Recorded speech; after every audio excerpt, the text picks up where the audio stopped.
I never let it affect me because people, like, I had people from all over the world talking about me, and I didn't even know who these people were. So I always had the mindset that people talking about you without even knowing you says more about who they are as a person than it does me.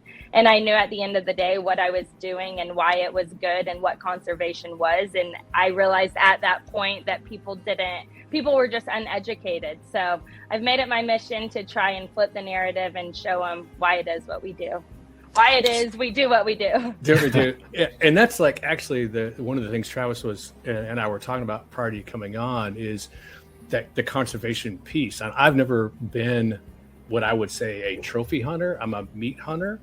So kind of explain that side of it for people that may not know, including myself. Like I've never been to Africa or wanted to hunt a lion or whatever, but what's your kind of reasoning or take on it, or what's behind that?